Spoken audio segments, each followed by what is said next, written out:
Assalamualaikum, dear students. How are you, everyone? I am fine, thank you. Okay, Alhamdulillah, I'm also fine. Today, I would like to discuss about how to make sentence easily without following the rules of grammar. আজকে আমরা যে জিনিসটা আলোচনা করব সেটি হলো কিভাবে আমরা ইংলিশে গ্রামার ফলো না করে সহজে ইংলিশ বাক্য তৈরি করতে পারি। সেই বিষয়টা আমরা আলোচনা করব। তাহলে আসলে আমরা একটু বাংলা বাক্য লিখি। যেমন আমি ভাত খাই।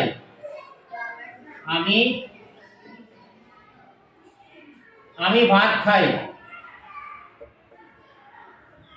আমি ভাত খাই। এটা যদি আমরা ইংলিশে ব্যবহার করি, আই অর্থ কি আমি, ভাত অর্থ কি rice, R I C E rice, খাই হলো ইট, ই এ টি ইট। আমি ভাত খাই, ঠিক আছে?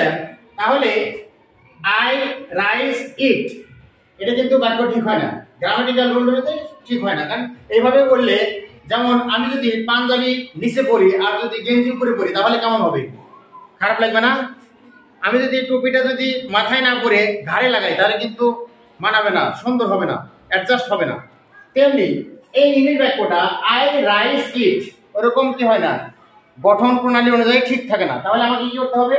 আই এটাকে আমাদের কি করতে হবে? প্রথমে নিতে হবে। কি করতে হবে? প্রথম। এরপরে এটা নিতে হবে 2 নম্বরে, এটা নিতে হবে 3 নম্বরে। তাহলে কি হবে দেখো, আমি এই বাক্যটাকে তখন আমি কি করে লিখবো? আই এরপরে ইটের খাওয়া, খাওয়ার ইংরেজি কি বলো? ইট। I eat, I eat. আর ভাতের ইংরেজি কি? Rice. R I C rice, I eat rice. Sound কিন্তু সঠিক হয়ে গেল, I eat rice. Okay, I eat rice. তাহলে আমরা আমি ভাত খাই ইংলিশ কি হবে? I eat rice. আমি ভাত খাই ইংলিশ কি হবে? I eat rice. আমি ফুটবল খেলি কি হবে? I play football. I play football. আমি যদি বলি আই ফুটবল প্লে, ভুল হবে। কি হবে? আগে হবে সাবজেক্ট, তারপরে ভার্ব। আমি যেই কাজটা করি সেটা হবে, এরপরে হবে হলো তোমার যেই যার কাজটা হচ্ছে অর্থাৎ মাফুলটা হবে, যেটাকে আরবিতে মাফুল বলা হয়, ইংলিশে বলা হয় object. I play football. I এখানে সাবজেক্ট, প্লে ভার্ব, আর ফুটবল হলো কি অবজেক্ট। তাহলে আই প্লে ফুটবল এরকম ভাবে হবে। যেমন আমি ফুটবল খেলি, এই ব্যাপারটা আমি আবার লিখছি এখানে, আমি ফুটবল খেলি। ফুটবল খেলি, আমি ফুটবল খেলি। তাহলে কি হবে? আমি ইংরেজি কি? আই। আমি ইংরেজি কি? আই। এরপরে কি হবে? খেলি, প্লে। খেলি এর ইংলিশ কি? প্লে। আর ফুটবল ইংলিশ ফুটবলই, F double O T B A double A. তাহলে কি সেন্টেন্সটা কি কারেক্ট? আই প্লে ফুটবল, আমি ফুটবল খেলি। আই প্লে ফুটবল, আমি ফুটবল খেলি। আমি আম খাই, আর ইংরেজি কি হবে? I eat mango. দেখো, আমি আম খাই, আমি আম খাই, আমি আম খাই, আমি আম খাই। তাহলে এটা কি হবে? আই মানে আমি, এরপরে খাওয়ার ইংরেজি হবে 2 নম্বর। এটা হলো 1 নম্বর, এটা 2 নম্বর আসবে, এটা হবে 3 নম্বর। তাহলে আমি খাই, আই ইট। আর আমের ইংরেজি কি? Mango, M A N G O, mango. আমি খাই আম, কি হবে? আমি খাই আম। তারপরে কি খাইটা আগে চলে যাবে, আমি খাই আম, আই ইট ম্যাঙ্গো। এটা কি খুব কঠিন লাগছে তোমাদের কাছে? Very easy. English is a very simple language if you practice more and more. Practice makes one perfect. মানুষ চর্চা মানুষকে কি করতে হবে? অভিজ্ঞ করে তোলে। তাহলে আমাদের কি করতে হবে? বেশি বেশি চর্চা করতে হবে। দেখো, এই বাক্যটা আমরা অনেকে হয়তো জানতাম না যে আমি আম খাই। এখন যদি আমি সরাসরি যেভাবে আসে বাক্যটা ওইভাবে যদি আমি ইংলিশ লাগিয়ে দিই তাহলে কিন্তু বাক্যটা শুদ্ধ হয় না। কি করতে হবে? আমি খাই আম, আমি খাই আম। তাহলে কি হবে? বাক্যটা শুদ্ধ হয়ে যাবে। আমি বাড়ি যাই, আর ইংরেজি কি হবে? আমি বাড়ি যাই, আমি বাড়ি যাই। তাহলে কি হবে? আই যাওয়ার ইংরেজি কি? গো। আই গো বাড়ি বা বাড়িতে এরকম হয়। আমি বাড়িতে যাই, তাহলে I go to home. I go to home মানে কি? আমি বাড়িতে যাই। এই যে টু একটা প্রিপজিশন, একে কি বলা হয়? প্রিপজিশন। টুকে কি বলা হয়? প্রিপজিশন। টুকে কি বলা হয়? প্রিপজিশন। এর বাংলা অর্থ কি হয়? তে। বাংলা কি আসে? তে। আর এটাকে আরবিতে বলা হয় কি? হরফে জ্বর। কি বলা হয়? হরফে জ্বর।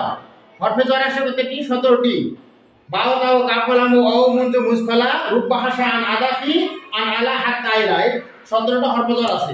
কিন্তু ইংলিশে প্রিপোজিশনের ব্যবহার হাজার প্রিপোজিশন রয়েছে। এই প্রিপোজিশন টু মানে কি?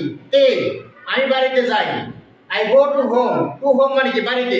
টু প্লে খেলতে। টু রাইট লিখতে। টু গো যাইতে, এরকম। বুঝতে পেরেছো?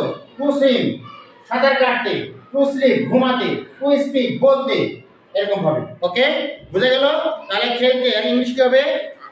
টু প্লে খেলতে, যাইতে টু গো ইয়েস, তারপরে পড়তে টু রিড পড়তে, বুঝা গেল?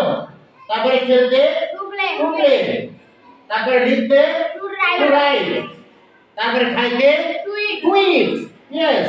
আমি বাইরে যাই ভাত খাইতে, তাহলে কি হবে? I go to home to eat rice. আমি বাড়ি যাই ভাত খাইতে, বুঝা গেল? Okay, very easy.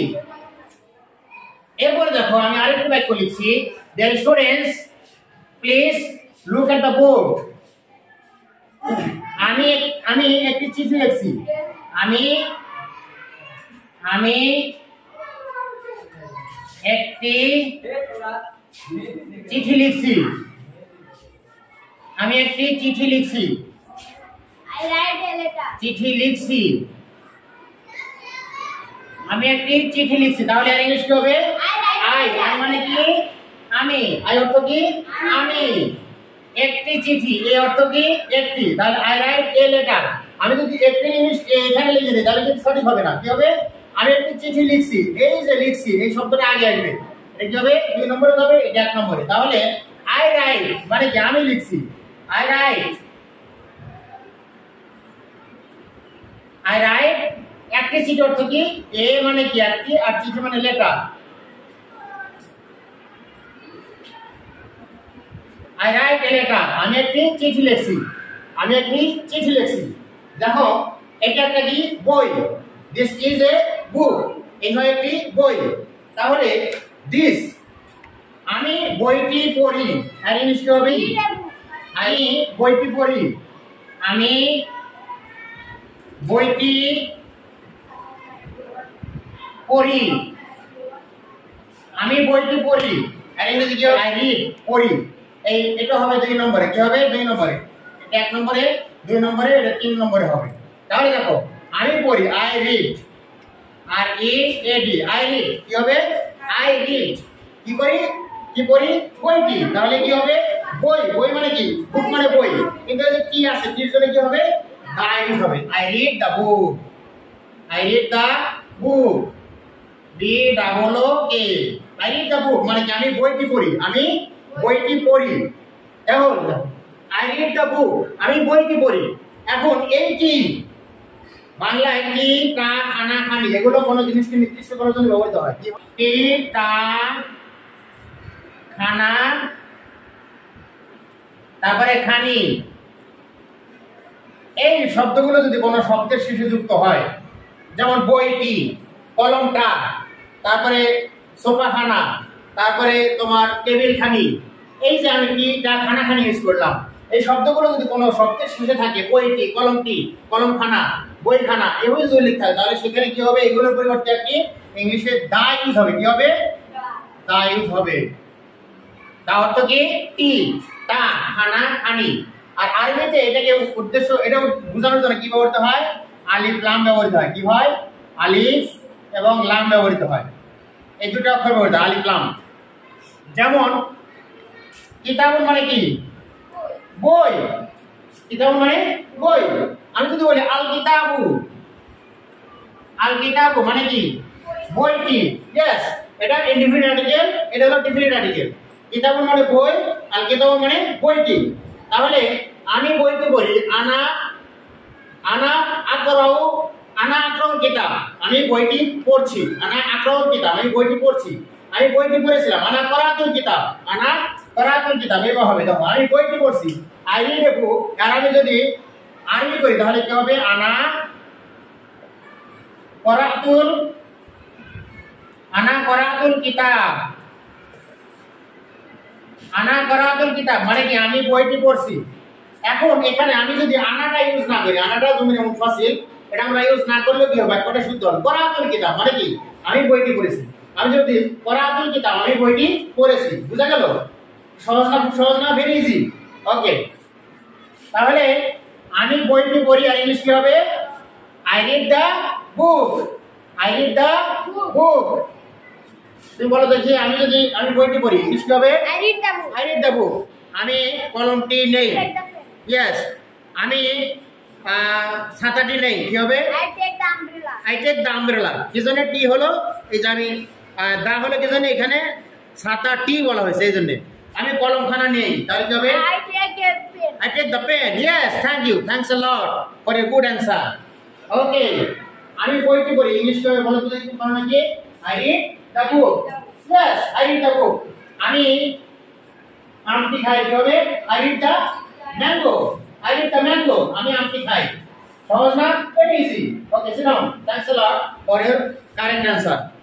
Okay, dear students, I hope that you have understood today's class very easily and you can make a lot of sentences without following any rules of grammar. আমি আশা করছি গ্রামারের রুল বেঁধে রেখে আমরা খুব সুন্দরভাবে ইংরেজিতে বাক্য তৈরি করা শিখে গেলাম এগুলো কি করতে হবে আমাদের দৈনন্দিন জীবনে অ্যাপ্লাই করতে হবে যত বেশি অ্যাপ্লাই করব তত বেশি কিন্তু আমরা শিখতে পারবো যেমন আমি একটি ইংরেজি বই পড়ি I read a English book আমি একটি ইংরেজি বই পড়ি আমি ইংলিশ বইটি পড়ি তাহলে কি হবে I read the English book আমি ইংলিশ বইটি পড়ি তাহলে কি হবে আমি ইংলিশ বইটি পড়ি এটা ইংলিশ কি হবে I read the English book I read the English book I read the English book ENGLISH English book I read the English book Bangla বইটি পড়ি I read the Bangla book আমি কোরআন পড়ি আমি কোরআনটি পড়ি I read the holy Quran আমি কোরআন পড়ি I read the Quran আর যদি আমি বলি I read the holy Quran আমি কোরআনটি পড়ি অর্থাৎ সবাই খুব সুন্দরভাবে ক্লাসটি বুঝতে পেরেছো এবং নিয়মিত আমরা ইনশাআল্লাহ এইভাবে ক্লাস দেব তোমরা সবাই আমার সাথেই থাকবে এবং খুব দ্রুত আমরা ফ্লুয়েন্ট স্পিকার হতে পারবো আর আমার একটি ছাত্র সে হলো